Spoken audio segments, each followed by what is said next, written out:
श्री स्वामी समर्थ. आपल्या सर्वांचे माझ्या या यूट्यूब चॅनलवर अगदी मनापासून स्वागत. स्वामी महाराजांच्या कृपेने आपल्या सर्वांच्या सर्व इच्छा मनोकामना पूर्ण होत ही स्वामींच्या चरणी प्रार्थना करते आणि आपल्या आजच्या या नवीन व्हिडिओला सुरुवात करते. 13 डिसेंबर 2023 पासून मार्गशीर्ष महिन्याला सुरुवात झाली आहे आणि हा मार्गशीर्ष महिना माता लक्ष्मीला समर्पित आहे. आणि या मार्गशीर्ष महिन्यातील प्रत्येक गुरुवार हा सवाष्ण महिलांसाठी विशेष असतो, कारण या गुरुवारी माता लक्ष्मीचं घरोघरी विधिवत पूजन केलं जातं, उपवास केला जातो. तसेच या मार्गशीर्ष महिन्यामध्ये जेवढे गुरुवार येतील, म्हणजे 4 गुरुवार येतील किंवा 5 गुरुवार येतील, तर या गुरुवारी माता लक्ष्मीचं विधिवत पूजन करून शेवटच्या गुरुवारी या व्रताचं उद्यापन केलं जातं. हे महालक्ष्मी व्रत करून आपल्या कुटुंबाला समाधान, सुख, शांती, ऐश्वर्य प्राप्त व्हावं, आरोग्य प्राप्त व्हावं अशी प्रार्थना केली जाते. लक्ष्मी मातेची विधिवत सेवा केली जाते. आपल्या घराची भरभराट व्हावी, आपल्या घरामध्ये लक्ष्मी मातेचा वास राहावा, वरदहस्त आपल्या कुटुंबावर राहावा यासाठी प्रार्थना केली जाते. तर यापूर्वीच्या व्हिडिओमध्ये आपण या मार्गशीर्ष महिन्याविषयीची संपूर्ण माहिती जाणून घेतलेली आहे. तर आज आपण या व्हिडिओमध्ये मार्गशीर्ष महिन्यातील तिसरा गुरुवार हा 28 डिसेंबर रोजी येत आहे आणि याच दिवशी गुरुपुष्यामृत योग देखील येत आहे. आणि या दिवशी जर आपण लक्ष्मी मातेला प्रसन्न करण्यासाठी काही जर उपाय केले तर याचे आपल्याला अधिक फल प्राप्त होते. आपल्या हिंदू धर्मशास्त्रानुसार 27 नक्षत्रांपैकी पुष्प नक्षत्र हे 8वं नक्षत्र अत्यंत शुभ नक्षत्र मानलं जातं. अशा गुरुपुष्यामृतावर कोणतंही कार्य केलं तर ते सफल बनतं आणि त्याचबरोबर आपण कोणतंही कार्य करत असताना आपल्यावरती माता लक्ष्मी आणि भगवान श्री हरिविष्णूंचा कृपाशीर्वाद आपल्याला प्राप्त होतो. गुरुपुष्यामृत योग हा धन आणि सुख समृद्धीचा कारक आहे आणि म्हणूनच या दिवशी लक्ष्मी मातेची आपल्यावर कृपा राहावी, लक्ष्मी मातेच्या कृपेने आपल्या घराची भरभराट व्हावी, पैसा उत्तरोत्तर वाढत जावा यासाठी अनेक उपाय केले जातात आणि या दिवशी सोने चांदी देखील खरेदी केली जाते. परंतु आपण आज जो उपाय पाहणार आहोत, जो उपाय करण्यासाठी आपल्याला लक्ष्मी प्राप्तीसाठी एक घरी वस्तू आणायची आहे आणि ही वस्तू सोन्याहूनही मौल्यवान वस्तू आहे. ही जर वस्तू आपल्या घरी आणली तर लक्ष्मी मातेच्या कृपेने आपल्या घराची भरभराट होणार आहे, आपल्या घरामध्ये सुखसमृद्धी येणार आहे आणि आपलं दारिद्र्य कायमचं नष्ट होणार आहे. आपल्यावरच्या सर्व अडचणी, दुःख, दारिद्र्य सर्व दूर होणार आहे आणि यासाठीच आपल्याला या मार्गशीर्ष महिन्यातील तिसऱ्या गुरुवारी आपल्याला मी ज्या काही वस्तू सांगणार आहे तर त्यापैकी कोणतीही एक वस्तू जरी तुम्ही खरेदी करून आपल्या घरी आणली तरी देखील चालेल आणि मी ज्या वस्तू सांगणार आहे तर त्या सर्व खरेदी करून आणल्या तरी देखील चालेल. या दिवशी जर तुम्ही लक्ष्मी मातेस्वरूप या जर वस्तू खरेदी करून आपल्या घरी आणल्या तर लक्ष्मी मातेची आपल्यावरती सदैव कृपा राहणार आहे आणि आपल्या घरामध्ये सुख आणि समृद्धी येणार आहे. तर आता ज्या वस्तू मी तुम्हाला सांगणार आहे तर त्यापैकी जी पहिली जी वस्तू आहे तर ती म्हणजेच आपल्याला या दिवशी लक्ष्मी मातेची पावलं खरेदी करून आपल्याला घरी आणायचे आहेत. ज्या ठिकाणी या लक्ष्मी मातेच्या पावलांची पूजा केली जाते तर त्या ठिकाणी कधीही कोणत्याही गोष्टीची कमतरता भासत नाही. त्या घरामध्ये नेहमी भरभराट होते आणि म्हणूनच आपल्याला या गुरुपुष्यामृत योगाच्या दिवशी सोनं चांदी खरेदी न करता या माता लक्ष्मीच्या पावलांची खरेदी करायची आहे आणि ही पावलं आणून आपल्या देवघरामध्ये आपल्याला स्थापन करायची आहेत.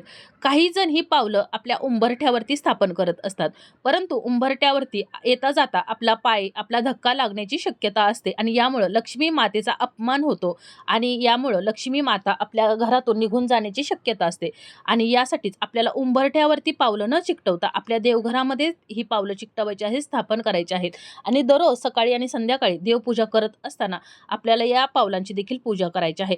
तसेच जर तुमच्या देवघरामध्ये अगोदरपासूनच जर ही पावलं तुम्ही स्थापन करून ठेवली असतील तर या दिवशी म्हणजेच मार्गशीर्ष गुरुवारी आपल्याला या पावलांची विधिवत पूजा करायची आहे आणि अशा प्रकारे तुम्ही जर या पावलांची जर सकाळी आणि संध्याकाळी जर तुमच्या घरामध्ये पूजा केली तर लक्ष्मी मातेच्या पावलानं तुमच्या घरामध्ये भरभराट होणार आहे, सुखसमृद्धी येणार आहे आणि यासाठीच हा अत्यंत साधा सोपा पण प्रभावी उपाय आहे. त्याचबरोबर आपल्याला या गुरुपुष्यामृत योगाच्या दिवशी दुसरी जी वस्तू खरेदी करायची आहे ती म्हणजेच आपल्याला पिवळ्या रंगाच्या ज्या कवड्या असतात तर त्या कवड्या खरेदी करायच्या आहेत. तसेच या कवड्या खरेदी करत असताना 5, 9, 11 अशा प्रकारे कवड्या खरेदी करायच्या आहेत आणि रोज याची आपल्याला पूजा करायची आहे. या जर कवड्यांची जर पूजा केली तर लक्ष्मी माता आपल्यावर प्रसन्न होते आणि लक्ष्मी माता प्रसन्न झाली तर आपल्या घरावरची सर्व संकट, सर्व आर्थिक समस्या दूर होतात. त्याचबरोबर जर तुम्हाला पिवळ्या रंगाच्या जर कवड्या मिळाल्या नाहीत तर तुम्ही आणि काही कारणास्तव तुम्हाला जर पिवळ्या रंगाच्या कवड्या जर मिळाल्या नाहीत तर तुम्ही पांढऱ्या रंगाच्या कवड्या देखील आणून देवघरामध्ये पूजन करू शकता. परंतु हे पूजन करत असताना अगोदर आपल्याला हळदीचं पाणी थोडंसं करून त्याच्यावरती आपल्याला अर्पण करायचं आहे आणि त्यानंतर आपल्याला या कवड्यांची पूजा करायची आहे. त्याचबरोबर या कवड्या आपल्याला या देवघरामध्ये एक आसन करायचं आहे, म्हणजे एखाद्या प्लेटमध्ये एक तांदूळ घ्यायचे आहेत मुठभर आणि या तांदळावरती आपल्याला या कवड्या ठेवायच्या आहेत आणि याचं पूजन करायचं आहे.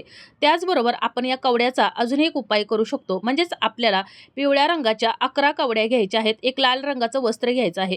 लाल रंग हा माता लक्ष्मीला अतिशय प्रिय आहे आणि त्यामुळं तुम्ही या कवड्या घेऊन या लाल रंगाच्या कपड्यामध्ये बांधायच्या आहेत आणि याची जी पोटली आहे तर ही पोटली देखील आपल्या देवघरामध्ये ठेवायची आहे आणि त्याची आपल्याला दररोज पूजा करायची आहे. जर शक्य असेल तर अजून 11 कवड्या घेऊन आपली तिजोरी किंवा आपलं कपाट, ज्या ठिकाणी आपली धनधान्य आपण ठेवत असतो, पैसा अडका, तर त्या ठिकाणी देखील आपण ही 11 कवड्यांची जर पोटली ठेवली आणि दररोज आपण याची पूजा जर केली तर देवी माता प्रसन्न होते आणि या पिवळ्या कवड्यांमध्ये देवी लक्ष्मी मातेला आकर्षित करण्याची क्षमता असते. आणि म्हणूनच जर आपण या मार्गशीर्ष गुरुवारी जर या पिवळ्या रंगाच्या जर कवड्या खरेदी करून आणल्या आणि याची जर पूजा केली तर नक्कीच लक्ष्मी मातेचा कृपाआशीर्वाद तुमच्यावर आणि तुमच्या संपूर्ण कुटुंबावर राहणार आहे आणि तिच्या कृपेने आपल्या घराची भरभराट होणार आहे. आपल्या घरामध्ये कधीही धनधान्याची कधीही कमतरता भासणार नाही. आता त्याचबरोबर आपल्याला अजून एक वस्तू खरेदी करायची आहे आणि ती म्हणजे दक्षिणावर्ती शंख. या मार्गशीर्ष गुरुवारी आपल्याला ही वस्तू आपल्या देवघरामध्ये अवश्य स्थापन करायची आहे. जरी तुम्ही सोनं चांदी खरेदी करू शकत नसाल तरी देखील चालेल. या सोन्या चांदीपेक्षा ही अत्यंत मौल्यवान वस्तू तुम्हाला मी सांगत आहे. या जर वस्तू तुम्ही आणल्या आणि दररोज याची जर पूजा केली तर तुम्हाला आणि तुमच्या संपूर्ण कुटुंबाला लक्ष्मी मातेचा कृपाआशीर्वाद लाभणार आहे. आणि यासाठीच या वस्तू मी सांगत आहे तर त्या तुम्ही तुमच्या घरामध्ये आणायच्याच आहेत. जर तुमच्या घरामध्ये अगोदरपासून असतील तर त्याची तुम्ही रोज सकाळी आणि संध्याकाळी विधिवत पूजा करायची आहे. तर आता हा जो दक्षिणावर्ती शंख तर तो आपल्याला मार्गशीर्ष महिन्यातील गुरुवारी घरी आणायचा आहे. आता हा शंख देवी मानला जातो. दक्षिणावर्ती शंखाची पूजा केल्यानं देवी लक्ष्मीचा कृपाआशीर्वाद आपल्याला मिळतो आणि आपल्या पौराणिक कथेनुसार या शंखाची उत्पत्ती समुद्र मंथनातून झाली आहे आणि या शंखाला देवी लक्ष्मी मातेचा भाऊ देखील मानलं जातं. आणि हा शंख जर आपल्या घरामध्ये ठेवला तर यामुळं घरामध्ये लक्ष्मी मातेचा वास राहतो आणि त्यामुळेच आपल्याला या मार्गशीर्ष महिन्यातील गुरुवारी या अत्यंत शुभ दिवशी आपल्याला ही वस्तू म्हणजे हे शंख आपल्या घरी आणून आपल्याला ठेवायचं आहे आणि याची दररोज आपल्याला विशेष पूजा करायची आहे. आता जी पुढील वस्तू आहे तर ती वस्तू म्हणजेच एकाक्ष नारळ. या एकाक्ष नारळाला देखील लक्ष्मी मातेचं स्वरूप मानलं जातं. आता मार्गशीर्ष गुरुवारी आपण या नारळाची कलशावरती पूजा करत असतो तरी देखील आपल्याला हा एकाक्ष नारळ देखील खरेदी करून आणायचा आहे. आणि असं म्हणतात की ज्या लोकांकडं हा एकाक्षी नारळ असतो तर त्याच्यावरती लक्ष्मी मातेची नेहमी कृपा राहते आणि या लोकांच्या आयुष्यात कधीही आर्थिक समस्या येत नाहीत. त्यांच्या जीवनामध्ये नेहमी सुखसमृद्धी असते आणि यासाठीच आपल्याला लक्ष्मी मातेचा कृपाआशीर्वाद प्राप्त होण्यासाठी या गुरुपुष्यामृत योग आणि मार्गशीर्ष गुरुवारी ही वस्तू म्हणजेच हा नारळ आपल्या घरी अवश्य आणायचा आहे आणि या नारळाची देखील आपल्याला आपल्या देवघरामध्ये पूजा करायची आहे, स्थापना करायची आहे. त्याचबरोबर श्रीयंत्र असेल किंवा कमळगट्ट्याची माळ असेल तर यामध्ये लक्ष्मी मातेचं वास असतो, वास्तव्य असतं आणि या वस्तूंची देखील आपल्याला या मार्गशीर्ष गुरुवारी आवश्यक आपल्या देवघरामध्ये स्थापना करायची आहे आणि यांची देखील आपल्याला विशेष पूजा करायची आहे. तर आता मी या ज्या वस्तू सांगितलेल्या आहेत तर यापैकी तुमच्या देवघरामध्ये जरी वस्तू असेल तरी देखील ही वस्तू लक्ष्मी स्वरूप आहे आणि तुम्ही या मी सांगितलेल्या सर्व वस्तू जरी देवघरामध्ये ठेवल्या तरी देखील चालेल आणि यापैकी एकही वस्तू ठेवली तरी देखील चालेल.